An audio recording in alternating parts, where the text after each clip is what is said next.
you've said if parties maybe look beyond their own narrow party agenda and do what's best for the country, and for me as Scottish Conservative leader, what would be best is if we see the grip that the SNP has on Scotland at the moment is loosened. So is that your priority, to see the SNP weakened, even if it means Labour, your other rival, significantly benefits? Well, that answer was actually given to a question, what do you think about Anna Sawar and Scottish Labour not agreeing with this? So I was saying Scottish Labour, as they have done in the past, have refused to accept that getting rid of the SNP is the best thing for Scotland. So I was focusing on that. And the other point that you've not quoted yet, you've quoted a lot of what I've said, you didn't quote the line that says, I will always encourage Scottish Conservative voters to vote Scottish Conservative, because in many seats across Scotland, we are the main challengers to the SNP.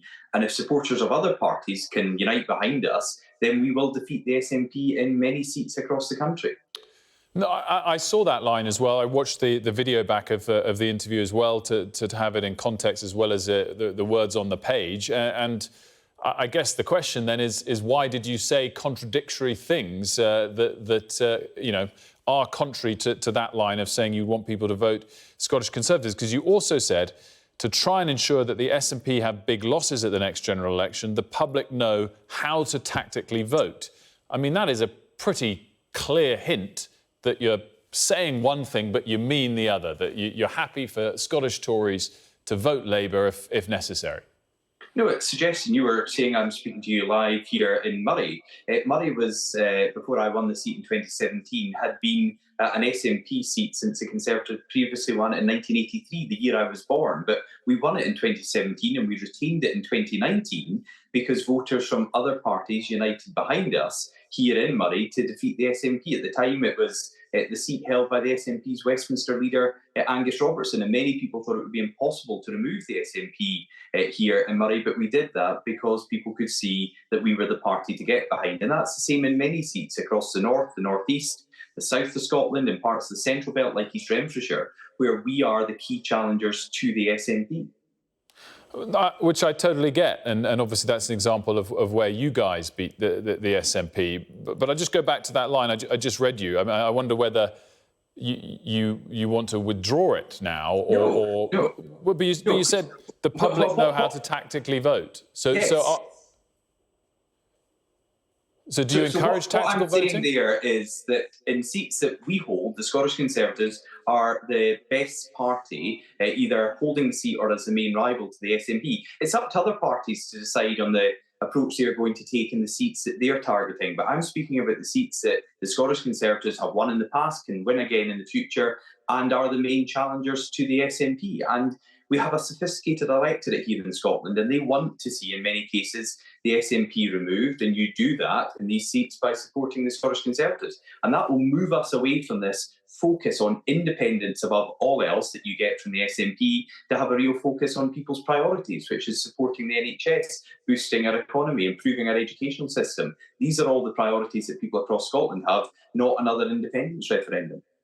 It's interesting that you're being so clear about wanting to remove the SNP, both in this interview and in your comments to the Telegraph. I mean, do you have a very real, am I exaggerating, am I reading too much into this, a real animosity towards them? Well, I think they want to divide our country. They've done that for the last 16 years. Nicola Sturgeon herself said on key issues such as our drug deaths, she had taken her eye off the ball because she was constantly focused on independence and another referendum. We know Humza Yousaf is the continuity candidate. He has continued where Nicola Sturgeon left off. He said he wants to have another independence referendum. He asked for the powers in the first phone call that he had with the Prime Minister, and he has created a post of Minister for Independence. So I think if we can remove the SNP and take that focus away from another independence referendum and put it exactly where the public here in Scotland want it, which is improving their public services, then Scotland can benefit from that.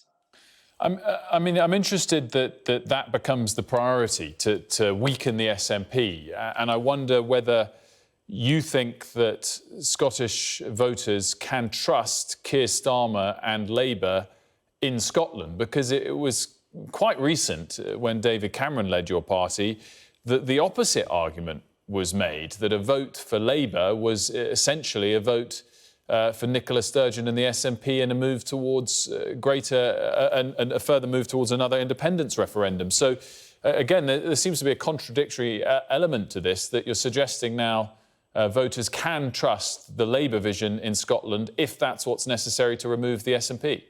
Well, I'm focusing on what the Scottish Conservatives can do, and the Scottish Conservatives maximising our presence and returning more MPs helps Rishi Sunak as Prime Minister staying in number 10 in a Conservative government continuing to govern for the whole of the United Kingdom. And actually what people in Scotland want is the two governments working together. They want the Scottish and the UK governments to develop policies and work together to improve the lives of people in Scotland. Rishi Sunak's first visit to Scotland was up to Inverness to announce one of the two free ports. That was the two governments, Scottish and UK governments, working together to develop and introduce free ports. So I think that's what Scottish people want to see more of, the governments working together and focused on the issues that really matter to them.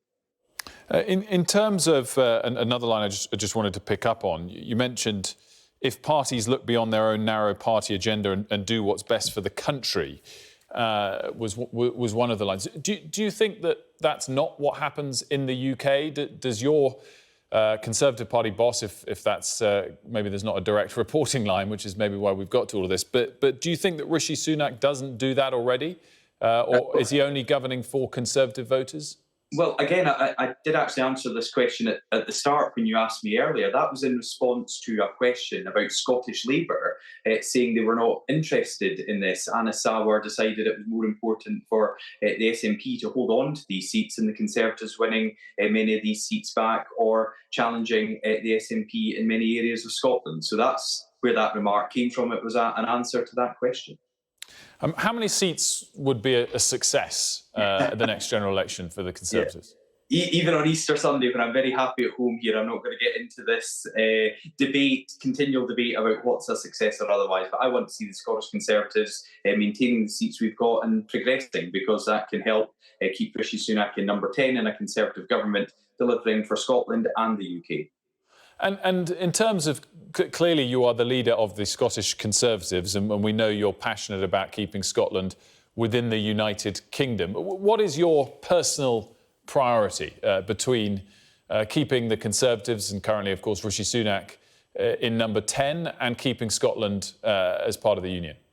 Well, we can do both, because Rishi Sunak has been very clear that he doesn't want to see Scotland divided with another independence referendum, despite both Nicola Sturgeon and Humza Yousaf now asking to hold another referendum. Rishi Sunak has been absolutely clear. The priorities of people across Scotland right now are for the two governments to work together on the major challenges we're facing here in Scotland and across the UK. And I'm fully supportive of the Prime Minister in his efforts to do that and the way he's governing the country for the whole of the United Kingdom.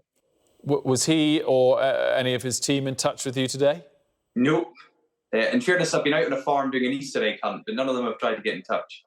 OK, well, that's we'll take your word for that. Just quickly, I also wanted to mention a quote that we've just received from Jackie Baillie, Scottish Labour MSP, of course, as you know, and saying, she said, this is a desperate move by Douglas Ross and the Tories, who simply want to shore up votes in the seats they currently hold.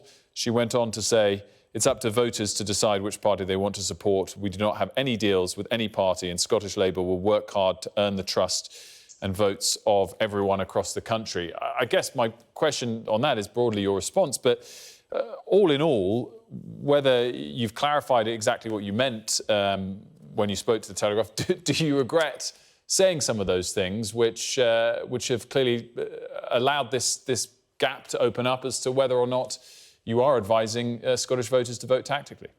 Well, I think the response I've seen already in my mailbox today, looking at my emails, is people want to see this. They want where voters don't support the SNP and them continuing in power and not focusing on the priorities of people across Scotland. They want to hear party leaders urging people to get behind their party in the seats where they are the strongest party. And that's what I've been saying here in Murray and in other parts of the country where we hold these seats and where we're looking to make gains. And of course, Jackie Baillie's response comes from a party that, when I last suggested this back in 2021, had a similar response, and Scottish Labour lost seats and votes. The Scottish Conservatives maintained our 31 and we increased our votes for the Holyrood election. So I think that tells you everything the public need to know. But I agree with Jackie Bailey. Ultimately, it is up to the public. They will decide. And at the moment, we are hearing the public crying out for a change to the status quo here in Scotland. They don't want to see the SNP in power. They want to see politicians representing them that reflect their views, not simply obsess over independence.